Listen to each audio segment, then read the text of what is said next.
Therefore, hear me now, my children, and do not depart from the words of my mouth. Remove your way far from her, and do not go near the door of her house, lest you give your honour to others, and your years to the cruel one, lest aliens be filled with your wealth, and your labours go to the house of a foreigner, and you mourn at last, when your flesh and your body are consumed, and say, How I have hated instruction, and my heart despised correction.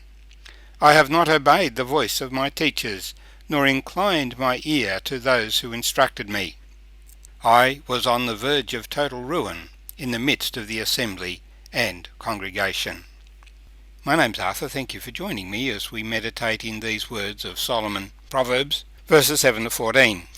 This is part of a larger section where Solomon is warning his son. There is a choice to be made in life, a choice between wisdom and gratification and immediate satisfaction, of faithfulness and unfaithfulness. In the preceding section he was talking about the immoral woman, the woman who makes great promises, but they are outside of the covenant of marriage, and so they are a trap. The reason that they are a trap is explained in this reading today, that when you commit yourself, particularly in a sexual relationship with a person, it is much more than just an action. The world will tell us that this is just, something like enjoying a nice meal. But no, there is a spiritual component to that relationship. And when you give yourself to a woman, then there is a commitment that you cannot back away from. So the warning is there. Do not get involved outside of marriage.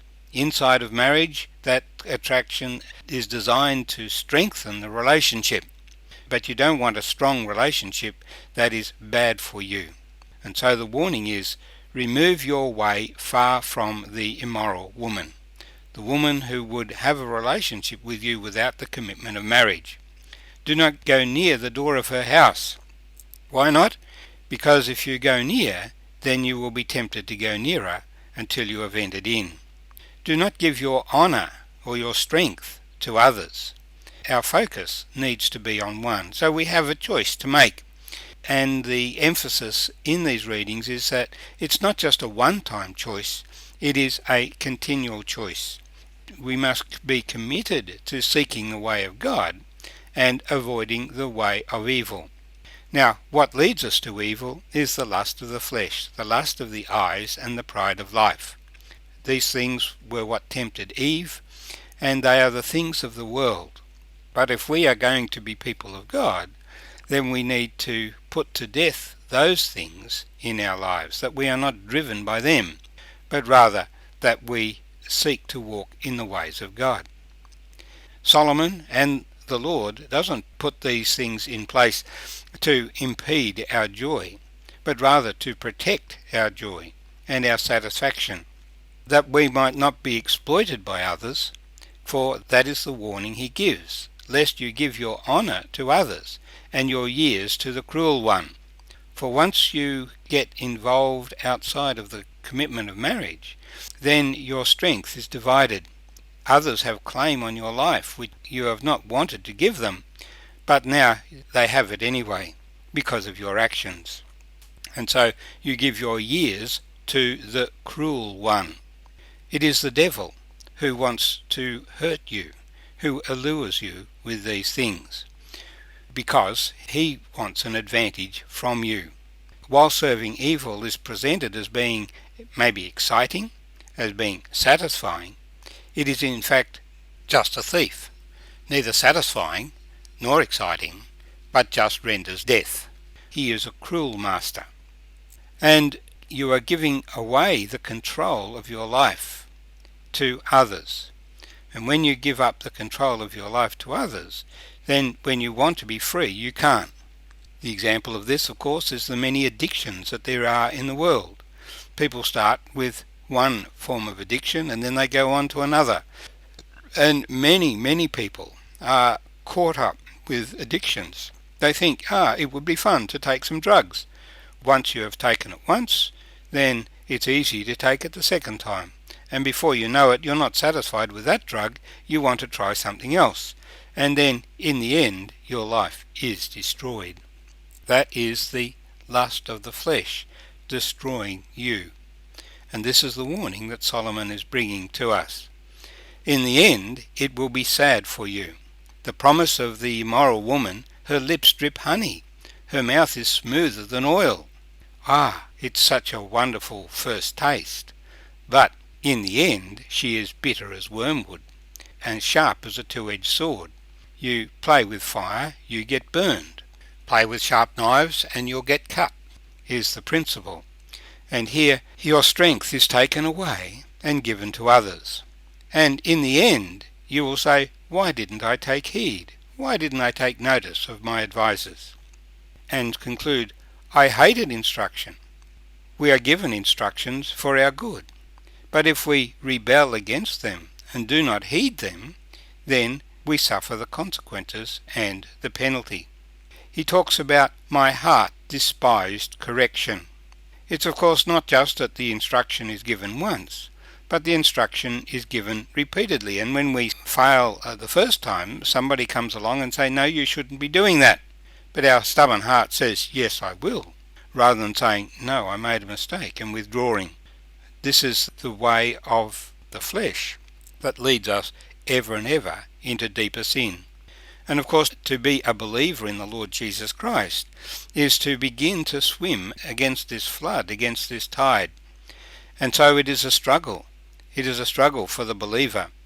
The unbeliever has no hope but to be swept along, caught up with these things, because there is no spiritual life.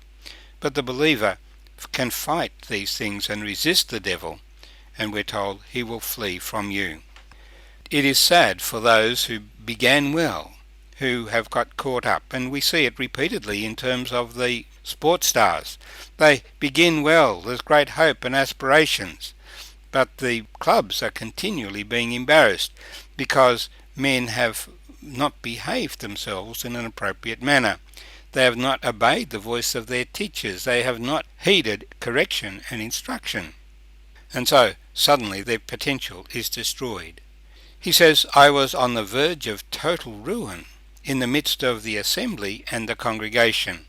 How embarrassing it is for a person when they are found out to have to walk the media. How many times do people hide their faces when the cameras are there as they go to face the court? It is all because people have failed to heed the instruction of the Lord. Maybe because nobody told them. Well, that was their parents' responsibility. But let's not just talk about other people. What about you? You have heard the word of the Lord. Have you diligently paid attention to the wisdom? Have you listened hard for what God is saying and paid attention? Or have you just said, well, that's interesting that those people think that kind of thing. I could see there's a risk, but I won't succumb. And you have not committed yourself to the way of righteousness. There is a way that seems right to a man, Solomon says later, but the ends thereof are the way of death. That is, you have your way, I have my way, somebody else has another way. Whichever way, they all lead to death. There is only one way of life, and that is the way of the Lord Jesus Christ. For Jesus said, I am the way, the truth, and the life. No one comes to the Father except through me. The path of wisdom is a commitment to love God and obey God, rather than to seek our immediate satisfaction and gratification. God designed us, and God will satisfy us when we awake in His presence, if that is what we have desired.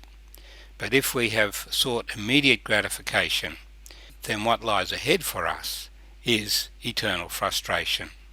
Therefore, hear me now, my children. Do not depart from the words of my mouth.